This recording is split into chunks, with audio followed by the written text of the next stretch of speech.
من يهده الله فلا مضل له ومن يضلل فلا هادي له ونشهد أن لا إله إلا الله وحده لا شريك له ونشهد أن سيدنا ومولانا محمدا عبده ورسوله أما بعد فقد قال الله سبحانه وتعالى في أحكم التنزيل وفي الفرقان المجيد بعد أعوذ بالله من الشيطان الرجيم بسم الله الرحمن الرحيم وأعدوا لهم ما استطعتم من قوة ومن رباط الخيل ترهبون به عدو الله وعدوكم وآخرون من دونه قال النبي صلى الله عليه وسلم لا يلدغ المؤمن في حجر واحد مرتين رب اشرح لي صدري ويسر لي امري واحلل عقدة من لساني يفقهوا قولي ربي زدني علما وما توفيقي الا بالله عليه توكلت واليه انيب. கண்ணியத்திற்கும் மிகுந்த மரியாதைக்கும் உரிய அல்லாஹ்வின் நல்லடியார்களே, பெரியவர்களே, சகோதரர்களே, அல்லாஹ் ஜல்லஷானஹு வ தஆலா முஸ்லிம்களுக்கு மார்க்கத்திலும் உலக வாழ்விலும் தேவையான சிறந்த பல ஆலோசனைகளை தனது அருள்மறையாம் திருமறையிலே வழங்குகிறார். மார்க்க விஷயமானாலும் சரி, நம்முடைய உலக தேவைகளானாலும் சரி, அதற்கான தீர்வு திருமறையிலே இருக்கிறது. அந்த தீர்வுகளில் ஒரு தீர்வு இஸ்லாமியர்களை பார்த்து அல்லாஹ் தஆலா சொல்கின்றான், நீங்கள் தொலைநோக்கோடு செயல்படுங்கள், முன்னெச்சரிக்கை நடவடிக்கை அவசியம். அல்லாஹ் தஆலா தனது அருள்மறையாம் திருமறையிலே சொல்கின்றான், وَأَعِدُّوا لَهُمْ مَا اسْتَطَعْتُم مِّن قُوَّةٍ وَمِن رِّبَاطِ الْخَيْلِ تُرْهِبُونَ بِهِ عَدُوَّ اللَّهِ وَعَدُوَّكُمْ وَأَعِدُّوا لَهُمْ مَا اسْتَطَعْتُم مِّن قُوَّةٍ. நீங்கள் உங்களை சக்திமிக்க சமுதாயமாக, வலுப்பெற்ற சமுதாயமாக உங்களை தயார்படுத்திக் கொள்ளுங்கள். உங்களுடைய வலிமையை, உங்களுடைய ஆற்றலை அதிகரித்துக் கொள்ளுங்கள்.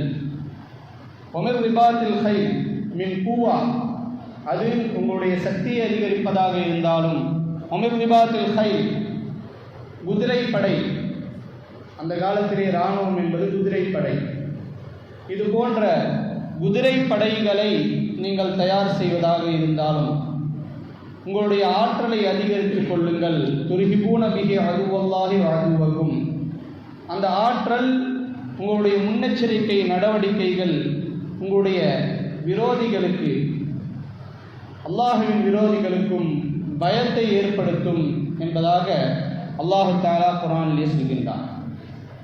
கூவத், ஆற்றல், சக்தி என்றால் என்ன? முஸ்லீம் சமூகத்திற்கு வலு சேர்க்கக்கூடிய எல்லா காரியங்களையும் கூவத் என்று சொல்லலாம். அது கல்வியாக இருந்தாலும் சரி, பொருளாதாரமாக இருந்தாலும், அரசியல், சமூக கட்டமைப்பு, இப்படி எதுவெல்லாம் இஸ்லாமிய சமுதாயத்திற்கு வலு சேர்க்குமோ அந்த விஷயங்களில் கூட்டமைப்பாகவும் சக்தியையும் அதிகரித்துக் கொள்ளும்படி இஸ்லாமிய மார்க்கம் நமக்கு வலியுறுத்துகின்றது. எந்த விதமான முன்னெச்சரிக்கை நடவடிக்கைகளும் எந்த விதமான திட்டமிடலும் இல்லாமல் இஸ்லாமிய சமுதாயம் ஆளுமையானால் மிகப்பெரிய இழப்புகளையும் மிகப்பெரிய அநீதங்களையும் அந்த சமுதாயம் சந்திக்க நேரிடும். எனவே முன்னெச்சரிக்கை, திட்டமிடுதல், தொலைநோக்கு பார்வை அவசியம் என்பதை இஸ்லாமிய மார்க்கம் வலியுறுத்தி கூறுகிறது. அரபியிலே சத்து வராய என்பார்கள். அதாவது ஒரு காரியம், ஒரு தவறு நடப்பதற்கு முன்னால் அந்த தவறை தடுப்பதற்கான வழிமுறைகளை, வழியை கண்டுபிடிப்பது. இஸ்லாத்தினுடைய எல்லா போதனைகளும் ஒரு பாவத்தை தடுப்பதாக இருந்தாலும், ஒரு குற்றத்திற்கான தீர்வாக இருந்தாலும், அதனுடைய ஆரம்ப புள்ளியில் இருந்தே இஸ்லாம் தடை செய்கின்றது. ஒரு விபச்சாரம் செய்வது குற்றம் என்றால் அந்த விபச்சாரத்தின் பக்கம் சேர்க்கக்கூடிய அனைத்து வழிமுறைகளும் இஸ்லாம் தவறு என்று சொல்கின்றது. ஒரு அந்நிய பெண்ணை பார்ப்பது, இச்சையோடு பார்ப்பது, ஒரு அந்நிய பெண்ணோடு தனித்திருப்பது, அந்நிய பெண்ணை தொடுதல், இது போன்ற குற்றங்கள் அது அசல் குற்றமாக இல்லையானாலும் இது போன்ற செயல்கள் விபச்சாரத்தின் பக்கம் சேர்த்துவிடும் என்பதால் இஸ்லாமிய மார்க்கம் அந்த அனைத்து பாதைகளையும் தடுக்கின்றது. அதே போன்று மது அருந்துவது ஹராம். மது அருந்துவது ஹராம். காரணம், அது போதை தரும். சரி, ஒரு சொட்டு மது அருந்திக் கொள்ளலாமா? ஒரு டீஸ்பூன் அளவுக்கு மது அருந்து கொள்ளலாமா? அது போதை வராதே என்று சொன்னால், அதிகமாக குடித்தாலும் ஒரு டீஸ்பூன் அளவுக்கு மதுவை அருந்தினாலும் ஹராம் தான். எந்த விதத்திலும் மதுவின் பக்கம் நீங்கள் நெருங்கி விடாதீர்கள் என்பதாக இஸ்லாமிய மார்க்கம் சொல்கின்றது. இஸ்லாம் தடை செய்யக்கூடிய குற்றங்கள், பாவங்கள் அனைத்தும் அதனுடைய வேரிலிருந்தே தடுக்கின்றது. ஒரு செயல் ஒரு பாதிப்பு ஏற்பட போகின்றது என்றால் அதனுடைய வேரில் இருந்தே அதனுடைய பாதிப்பை நீக்க வேண்டும் என்பதாக இஸ்லாம் வலியுறுத்தி கூறுகின்றது. அந்த விதத்திலே அல்லாஹ் தஆலா குர்ஆனிலே சொல்வான், நீங்கள் பிற மதத்தவர்களுடைய கடவுளர்களை திட்டாதீர்கள். காரணம், நீங்கள் பிற மதத்தவர்களை திட்டும் பொழுது அவர்கள் உண்மையான இறைவனாக இருக்கக்கூடிய அல்லாஹ்வை திட்டுவார்கள். அதனால் நீங்கள் பிற மதத்தவர்களுடைய கடவுளை திட்டாதீர்கள். இந்த உலகத்திலே யாரும் இறைவனை, அல்லாஹ்வை திட்டக்கூடாது. திட்டக்கூடிய வழியை நீங்கள் ஏற்படுத்தி விடாதீர்கள். பிற மதத்தவர்களுடைய கடவுளை திட்டி அல்லாஹ்வை திட்டக்கூடிய ஒரு வழியை நீங்கள் ஏற்படுத்தி விடாதீர்கள் என்பதாக அல்லாஹ் தஆலா குர்ஆனிலே சொல்வார்.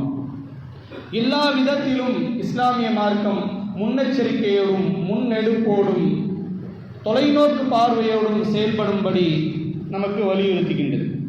நபி ஸல்லல்லாஹு அலைஹி வஸல்லம் அவர்கள் இஸ்லாம் வளர்வதற்காக எடுத்த அனைத்து முயற்சிகளும் முன்னெடுப்புகளும் பின்னாட்களில் இஸ்லாத்திற்கு மிகப்பெரிய வெற்றியை தேடி தந்திருக்கின்றது.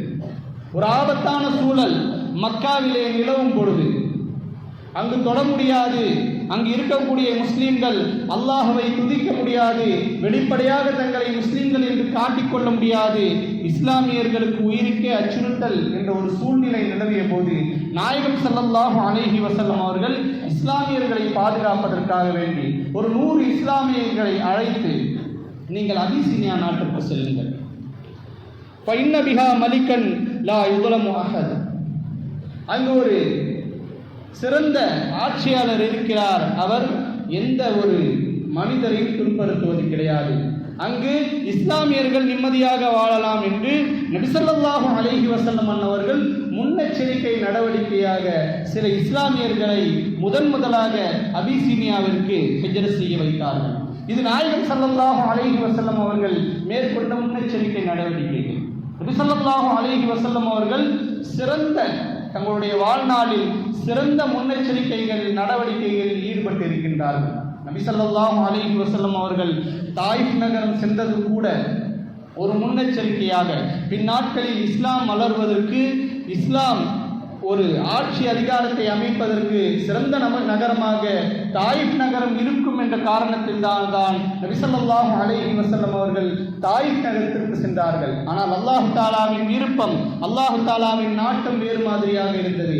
நாயகம் ஸல்லல்லாஹு அலைஹி வஸல்லம் அவர்கள் ஹிஜ்ரத் செய்து மதீனாவிற்கு செல்ல வேண்டும் என்று அல்லாஹ் தஆலா நாடிவிட்டான். அதனால் போதுமான வரவேற்பு தாயிஃப் நகரத்திலே கிடைக்கவில்லை. உலமாக்கள் சொல்வார்கள், அந்த நேரத்தில் தாயிஃப் நகரவாசிகள் நாயகம் ஸல்லல்லாஹு அலைஹி வஸல்லம் அவர்களை வரவேற்று நபி ஸல்லல்லாஹு அலைஹி வஸல்லம் அவர்களை கண்ணியப்படுத்தி இருந்தால் மதீனாவிற்கு கிடைத்து இருக்கக்கூடிய சிறப்பு இன்று தாயிஃப் நகரத்திற்கு கிடைத்திருக்கும். அந்த வாய்ப்பை அந்த மக்கள் இழந்து விட்டார்கள். நாயகம் ஸல்லல்லாஹு அலைஹி வஸல்லம் அவர்கள் மேற்கொண்ட முன்னெச்சரிக்கை நடவடிக்கைகள் அதுவும் ஒன்று. ஸைத் இப்னு சாபித் ரலியல்லாஹு அன்ஹு கல்வி ஆற்றல் உள்ள ஒரு சிறந்த சஹாபி, மொழி புலமை, அறிவாற்றல் நிறைந்த ஒரு சஹாபி. அந்த சஹாபியை கூப்பிட்டு, ஸைத், நீ யூதர்களுடைய பாஷையை, யூதர்களுடைய மொழியை கற்றுவாருங்கள் என்று சொல்கின்றார்கள். ஸைத் இப்னு சாபித் ரலியல்லாஹு அன்ஹு அவர்கள் யூதர்களுடைய மொழியை கற்று வருகிறார். ஹிப்ரு மொழி. அரபியை படிக்க, குரான் ஓதுங்கன்னு சொல்லலை. நல்ல மொழி வளமை, ஆற்றல் உள்ள சஹாபியை அழைத்து யூதர்களின் ஹிப்ரு மொழியை படிச்சுக்கிட்டு வாங்க அப்படின்னு சொல்றாங்க. காரணம், யூதர்கள் நாயகம் ஸல்லல்லாஹு அலைஹி வஸல்லம் அவர்களை நேரடியாகவும் மறைமுகமாகவும் எதிர்த்து கொண்டிருந்தார்கள். அவர்களை சமாளிப்பதற்காக, அவர்கள் பரப்பிடக்கூடிய உருட்டல் புரட்டல்களை முறியடிப்பதற்காகவே நாயகம் ஸல்லல்லாஹு அலைஹி வஸல்லம் அவர்கள் முன்னெச்சரிக்கை நடவடிக்கையாக ஸைத் இப்னு சாபித் ரலியல்லாஹு அன்ஹு அவர்களை ஹிப்ரு மொழியை கற்று வரும்படி ஏவினார்கள். ஹிப்ரு மொழியை ஸைத் இப்னு சாபித் ரலியல்லாஹு அன்ஹு அவர்கள் கற்று வந்ததற்கு பின்னால் யூதர்கள் கேட்கக்கூடிய கேள்விகளுக்கு நாயகம் ஸல்லல்லாஹு அலைஹி வஸல்லம் அவர்கள் ஸைத் இப்னு சாபித்தை வைத்து பதிலளித்தார்கள். அவர்கள் தோராவிலே, தௌராத் வேதத்திலே ஏதாவது உருட்டல் புரட்டல்கள் செய்தால் நாயகம் ஸல்லல்லாஹு அலைஹி வஸல்லம் அவர்கள் ஸைத் இப்னு சாபித்தை பார்த்து சொல்வார்கள், ஸைதே, தௌராத்திலே அப்படி ஏதேனும் தகவல் இருக்கின்றதா என்று சொல்வார்கள். அவர்கள் பார்ப்பார்கள். அப்படி இல்லை என்றால் அவர்களுக்கு நாயகம் ஸல்லல்லாஹு அலைஹி வஸல்லம் அவர்கள் பதிலளிப்பார்கள். இப்படி நபி ஸல்லல்லாஹு அலைஹி வஸல்லம் அவர்கள் பல்வேறு முன்னெச்சரிக்கையான முன் ஏற்பாடுகளில் தொலைநோக்கு திட்டங்களை வகுத்திருக்கின்றார்கள். மிகச்சிறந்த நாயகம் ஸல்லல்லாஹு அலைஹி வஸல்லம் அவர்கள் மேற்கொண்ட மிகச்சிறந்த தொலைநோக்கு திட்டங்களில் ஒரு திட்டம் ஹுதைபியா உடன்படிக்கை. நபி ஸல்லல்லாஹு அலைஹி வஸல்லம் அவர்களும் சஹாபாக்களும் உம்ரா செய்வதற்காக வேண்டி மக்கமா நகருக்கு போகின்றார்கள். ஹுதைபியா என்ற இடத்திலே தடுக்கப்படுகின்றார்கள். ஒப்பந்தம் எழுதப்படுகின்றது. அனைத்து ஒப்பந்தங்களும் இஸ்லாமியர்களுக்கும் இஸ்லாமியர்களுடைய மனதையும் நாயகம் ஸல்லல்லாஹு அலைஹி வஸல்லம் அவர்களுடைய மனதையும் புண்படுத்தும் விதமாக எழுதப்பட்ட ஒப்பந்தங்கள். நாயகம் ஸல்லல்லாஹு அலைஹி வஸல்லம் அவர்கள் அனைத்தையும் ஏற்றுக்கொண்டு கையெழுத்திடுகின்றார்கள். சஹாபாக்களுக்கெல்லாம் மிக பெரும் வருத்தம். உமர் ரலியல்லாஹு அன்ஹு நாயகம் ஸல்லல்லாஹு அலைஹி வஸல்லம் அவர்களிடத்தில் வந்து கேட்டே விட்டார்கள், நாயகமே, நீங்கள் உண்மையான நபிதானே? எதற்கு எதிரிகள் உங்களுக்கு சொல்லக்கூடிய எல்லாவற்றுக்கும் நீங்கள் கட்டுப்படுகின்றீர்கள்? நாம் அல்லாஹ்வை அஞ்சி வாழக்கூடிய கூட்டம் அல்லவா என்று நாயகம் ஸல்லல்லாஹு அலைஹி வஸல்லம் அவர்களின் தொலைநோக்கை புரியாமல் சஹாபாக்கள் வேதனையிலே துடித்துக் கொண்டிருந்தார்கள்.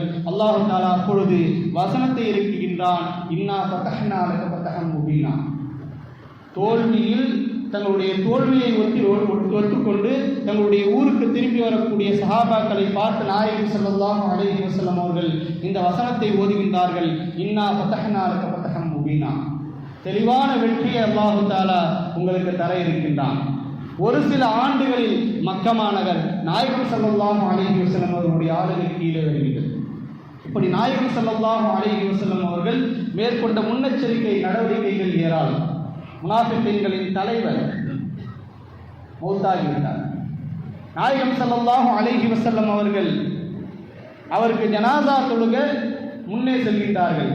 உமர் ரலியல்லாஹு அன்ஹு அவர்கள் கையை பிடித்து இருக்கின்றார்கள்.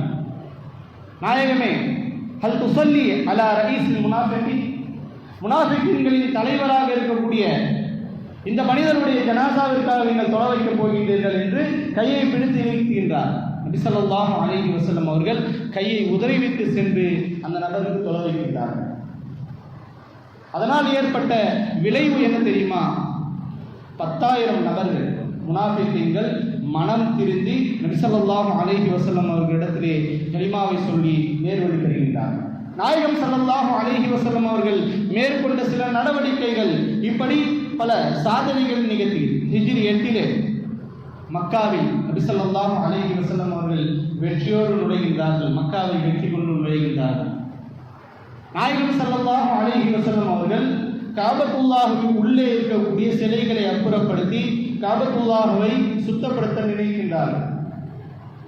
காபத்துல்லாஹுவை சுத்தப்படுத்தி அங்கே 2 ரக்காத் தொழ வேண்டும் என்று சஹாபாக்களிடத்திலே சொல்லும் பொழுது யாரிடத்திலே சாவி இருக்கின்றது?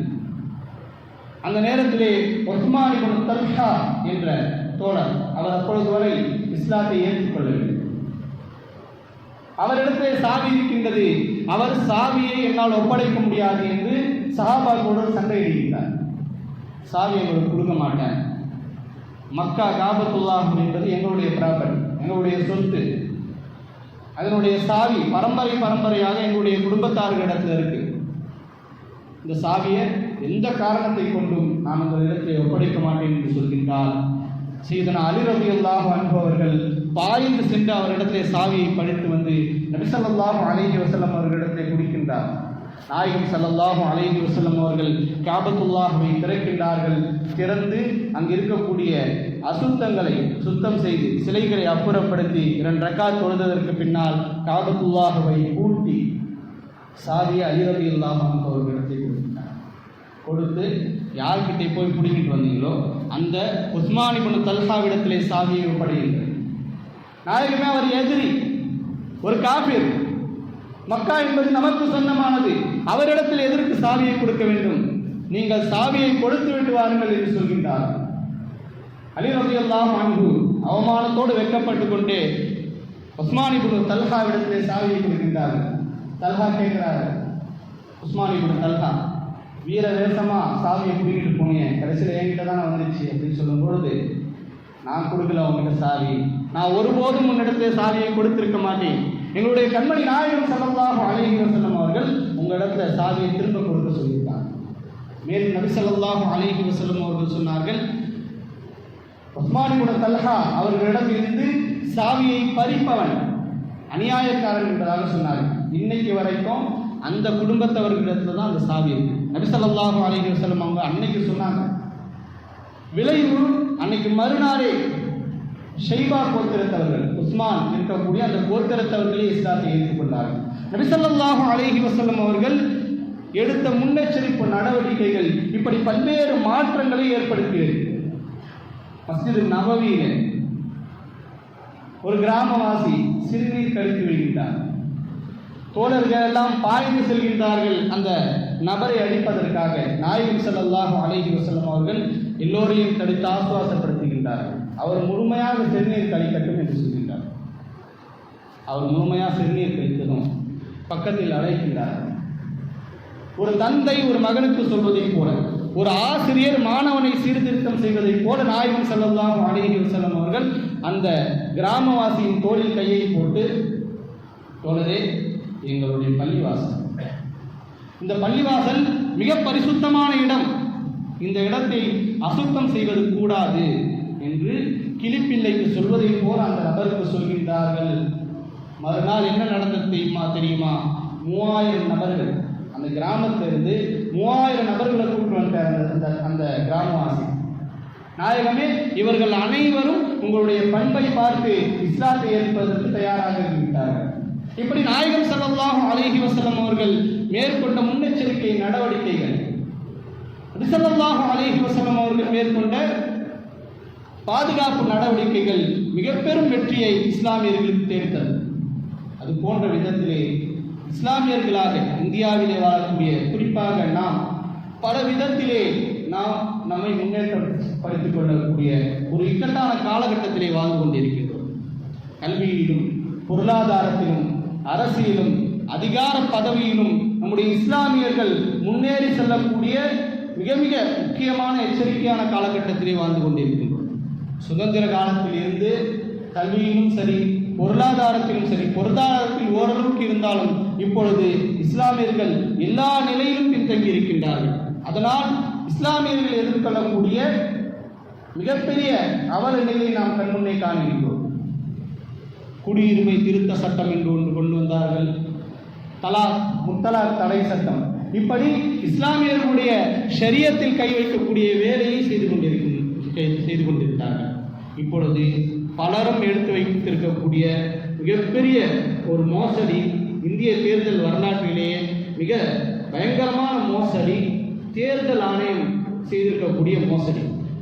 குர்ஆனுடைய ஹதீஸுடைய வார்த்தையை சொல்வதனால கியானத், மிகப்பெரிய மோசடி, ஷஹாதத்து ஸூர், பொய் சாட்சி, ஆவணங்கள் திருட்டு போன்ற மிகப்பெரிய ஸ்கேமில் இன்றைய தேர்தல் ஆணையம் ஈடுபட்டிருக்கின்றது என்று ஆதாரப்பூர்வமாக வல்லுநர்களும் எதிர்க்கட்சி தலைவர்களும் எடுத்து வைக்கின்றார்கள். நபி ஸல்லல்லாஹு அலைஹி வஸல்லம் அவர்கள் சொன்னார்கள், மிக மோசமான குற்றங்கள் 7. அதில் முதலாவது ஷிர்க், அல்லாஹ்வுக்கு இணை வைப்பது. இரண்டாவது ஈதாவுல் வாலிதை, பெற்றோர்களுக்கு நோவினை கொடுப்பது. மூன்றாவது திருடுவது, 4வது கொலை செய்வது, 5வது கொள்ளையடிப்பது, 6வது சூனியம் வைப்பது, 7வது ஷஹாதத்து ஸூர் ஆவணங்கள் திருட்டு. இது மிகப்பெரிய குற்றம் என்பதாக கண்மணி நாயகம் ஸல்லல்லாஹு அலைஹி வஸல்லம் அவர்கள் சொன்னார். ஒரு காலத்தில் ஆட்சியை தைக்க வைப்பதற்காக வேண்டி மக்களால் தேர்ந்தெடுக்கப்பட்ட எம்எல்ஏக்களும் எம்பிக்களையும் விலைக்கு வாங்கி கொண்டிருந்தார். எதற்கு இவ்வளவு கோடிக்கணக்கான ரூபாய்களை செலவழித்து எம்எல்ஏக்களும் எம்பிக்களையும் விலைக்கு வாங்குவோம்? அந்த எம்எல்ஏக்களையும் எம்பிக்களையும் தேர்ந்தெடுக்கக்கூடிய வாக்குகளை நாம் பறித்துக் கொண்டால், வாக்குகளை தன்மயப்படுத்திக் கொண்டால் நாம் எளிதாக வெற்றி அடைந்து முறையலாம் என்ற ஒரு நோக்கத்திலே மிகப்பெரிய ஓட் சோரி, ஓட்டு திருட்டு நடந்திருக்கின்றது. பொதுவாக இன்று ஆட்சியில் இருக்கக்கூடிய ஒன்றிய அரசு பல்வேறு துறைகளில் தோல்வி அடைந்துவிட்டது. படுமோசமான ஒரு தோல்வியில் இருக்கக்கூடிய இவர்கள் தொடர்ந்து ஜெயித்துக் கொண்டிருக்கின்றார்கள். இந்தியாவிலே உள்ள எல்லோருடைய உள்ளத்திலே இருக்கக்கூடிய கேள்வி, எப்படி ஜெயிக்கின்றார்கள்? இவங்க என்ன சூனியம் செய்கிறாங்க? ஏதாவது மேஜிக் செய்கிறாங்களா? எப்படி ஜெயிக்கிறார்கள் என்று குழம்பிக் கொண்டிருக்கக்கூடிய நேரத்திலே எதிர்க்கட்சி தலைவர்கள் உள்ளிட்ட பல்வேறு வல்லுநர்கள் எடுத்து வைக்கக்கூடிய ஆதாரபூர்வமான செய்தி, முறைகேடு செய்துதான் இவர்கள் ஜெயித்திருக்கின்றார்கள், வாக்குகளை திருத்தியிருக்கின்றார்கள், வாக்களிப்பவர்களை வாக்காளர் பட்டியலில் இருந்து நீக்குவது, வாக்கே இல்லாதவர்களை வாக்காளர் பட்டியலில் சேர்ப்பது, இது போன்று பல மோசடி வேலைகளை தேர்தல் ஆணையத்தின் துணை கொண்டு இவர்கள் செய்திருக்கின்றார்கள் என்று ஆதாரப்பூர்வமாக எடுத்து வைக்கின்றார்கள். ஒரு மனிதனுக்கு பதவி வெறி வந்துவிட்டால் நாற்காலியின் மீது உள்ள மோகம் எந்த அளவுக்கு கொண்டு செல்லும் என்பதற்கு இதுவெல்லாம் ஒரு அத்தாட்சி. 2019 தேர்தல் நடந்த தில்லுமுள்ளு, 2019 நடந்த ஸ்கேம், அந்த ஓட்டு திருட்டை பற்றி சொல்லப்படுகிறது. 12 கோடி வாக்காளர்கள் நீக்கப்பட்டிருக்கின்றார்கள். 2019 எப்படி ஆட்சிக்கு வந்தார்கள்? 12 கோடி வாக்காளர்கள் நீக்கப்பட்டிருக்கின்றார்கள். அவர்களில் 4 கோடி மக்கள் இஸ்லாமியர்கள். இஸ்லாமியர்களுடைய வாக்குதான் யார் ஆட்சியில் அமர வேண்டும் என்று தீர்மானிக்கக்கூடிய வாக்குகள். இஸ்லாமியர்கள் கண்டிப்பாக இவர்களுக்கு ஓட்டு போட போவதில்லை. அதனால் அவர்களை வாக்காளர் பட்டியலில் இருந்து நீக்க வேண்டும் என்று முனைப்பிலே செயல்படுகின்றார்கள். நிறைய பேரை இந்த ஓட்சோரியிலே நிறைய பேரை சேர்த்திருக்கின்றார்கள். நிறைய பேரை வாக்காளர் பட்டியலில் இருந்து நீக்கி இருக்கின்றார்கள். கொடுமை என்னவென்றால், மௌத்தானவர்களை உயிரோடு இருப்பதாக பதிவு செய்து ஓட்டு போட வைத்திருக்கின்றார்கள். இருப்பவர்களை மௌத்தாக்கி இருக்கின்றார்கள். ஒரே ஒரு உதாரணம் சொல்வதாக இருந்தால், ஓட்டு 6 லட்சம் இருக்கு. ஒரு தொகுதியில் ஓட்டு 6 லட்சம் இருந்தால் கள்ள ஓட்டு மட்டும் 1 லட்சம். அந்த 1 லட்சம் ஓட்டுகள் தான் யார் வேட்பாளர், யார் அந்த தொகுதியிலே ஜெயித்தவர் என்பதை தீர்மானிக்கக்கூடியது. அந்த 1 லட்சம் ஓட்டுகளையும் இவர்கள் கள்ள ஓட்டாக செலுத்தியிருக்கின்றார்கள். அதாவது ஃபேக் ஓட்டர்கள், பொய்யான ஓட்டர்களை, அதே மாதிரி ஃபேக் அட்ரஸ், பின்கோடு இருக்கக்கூடிய இடத்துல 000 இதுதான் இருக்கும். 631502 இது காஞ்சிபுரத்துடைய பின்கோடு இருப்பாரு. ஒருவருடைய வாக்காளர் அடையாள அட்டையில் எந்த விதமான பின்கோடும் இல்லை, 000. அவர் எங்கே போய் வாக்கு. அதே மாதிரி ஒரு நபர் நேற்று கூட இந்த பிரேசிலுடைய அழகி, அந்த அழகியோட ஃபோட்டோ போட்டு ஹரியானாவில் அவங்களுக்கு 10 பூத்துக்கெல்லாம் அவங்களுக்கு வாக்காளர் அடையாள அந்த ஸ்லிப் இருக்குது. அவர்களின் பேரில் 22 ஓட்டுகள் கள்ள ஓட்டாக பதிவு செய்யப்பட்டிருக்கின்றது என்பதாக நேற்றிலிருந்து ஒரு 2 நாளாக நியூஸில் ஓடிக்கிட்டு இருக்கு.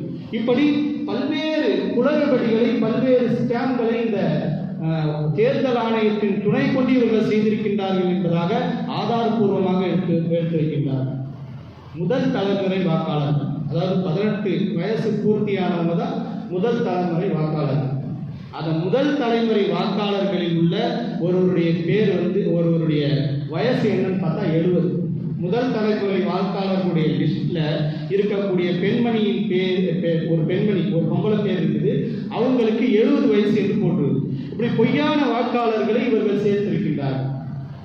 அது இன்னொன்று என்னன்னா, ஒருத்தருடைய டேட் ஆஃப் பர்த், ஒரு பெண்ணுடைய ஒரு பொம்பளுடைய டேட் ஆஃப் பர்த் 1900 இருக்குது. அவருடைய வயசு இப்போ பார்த்தா 125. அந்த பேரில் ஒருவருக்கு வாக்காளர் அடையாள அட்டை கொடுக்கப்பட்டிருக்கின்ற இருக்கின்றது, போலியாக அவர் வாக்கு செலுத்துகின்றார். இப்படி மிகப்பெரிய அளவில் மோசடிகள் நடந்திருக்கின்றது. வல்லுநர்களும் ஜனநாயகவாதிகளும் இதை எதிர்த்து ஹைகோர்ட்டில், நீதிமன்றத்தில் வழக்கு தொடுக்கின்றாங்க.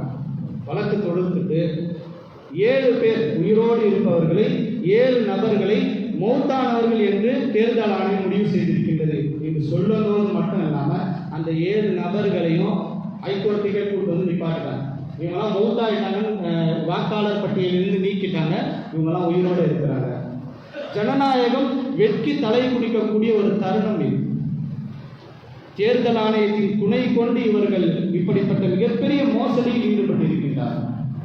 இன்றைக்கு கொண்டு வந்திருக்கக்கூடிய ஒரு இது எஸ்ஐஆர், அதாவது தீவிர வாக்காளர் சிறப்பு திருத்தம் 2002 முன்னாடி நடந்துச்சு. அதுக்கப்புறம் இப்போதான் நடக்குது.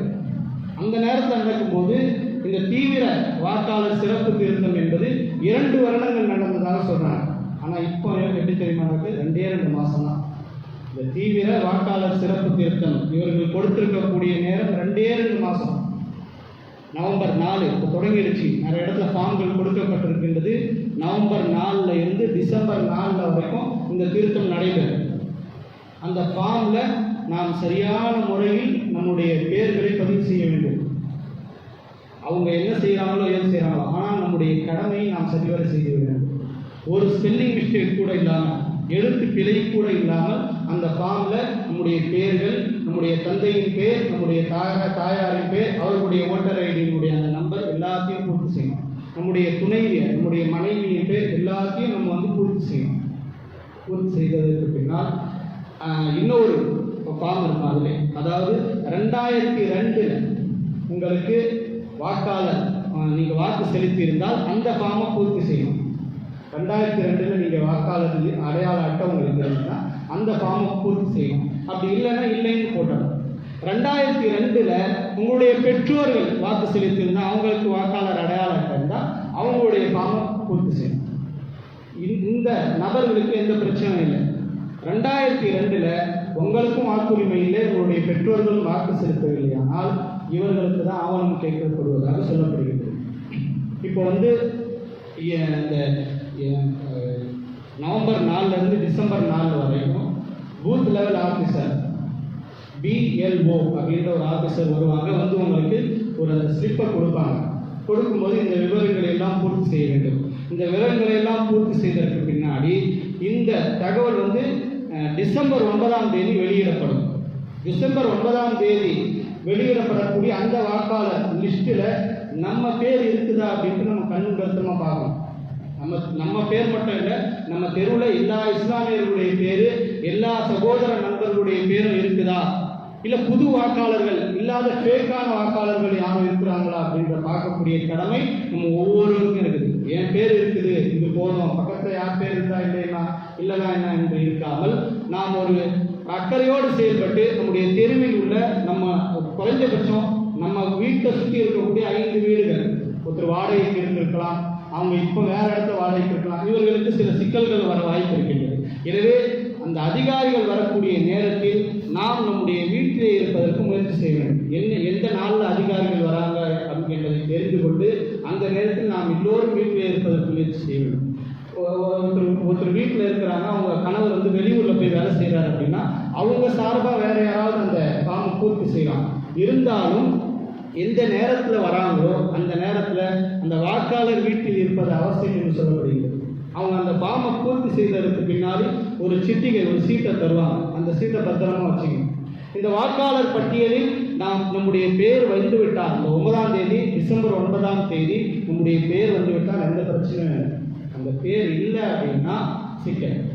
ஏதாவது ஒரு ஆவணம் கேட்பார்கள். இந்த 12 ஆவணங்கள் கொடுக்கப்பட்டிருக்கிறது. பிறப்பு சான்றிதழ், பாஸ்போர்ட்டு, ஆதார் கார்டு வந்து ஆவணமாக ஏற்றுக்கொள்ளலை, பிறப்பு சான்றிதழ், பாஸ்போர்ட் போன்ற 12 ஆவணங்களில் ஏதாவது ஒன்றை சமர்ப்பிக்க வேண்டும். அது சமர்ப்பித்ததற்கு பின்னாடி ஜனவரி 8 ஒரு வாக்காளர் திருத்த லிஸ்ட் வெளியிடப்படும். இறுதியாக பிப்ரவரியில் வெளியிடப்படும். அந்த பிப்ரவரியில் வெளியிடப்படக்கூடிய அந்த வாக்காளர் லிஸ்ட்லையும் நம்ம பேர் இல்லைன்னா அல்லாஹ் தாலா பாதுகாக்க வேண்டும். வல்லுநர்கள் எல்லாம் சொல்கின்றார்கள், என்ஆர்சி என்று சொன்னார்கள், இந்த குடியுரிமை, இந்த குடியுரிமைக்கான ஆவணமாக இதை அப்படியே கன்வெர்ட் செய்ய போகிறாங்க. இதை அப்படியே மாற்றக்கூடிய வேலையை தான் இவர்கள் செய்கின்றார்கள். அதனால் நாம் கண்ணும் கருத்துமாக இருந்து இந்த சதியில் இருந்து அல்லாஹ் தாலா சமுதாயத்தை பாதுகாக்க வருமானாக வாழ்த்துதான் நாம் இருக்கிறார்கள்.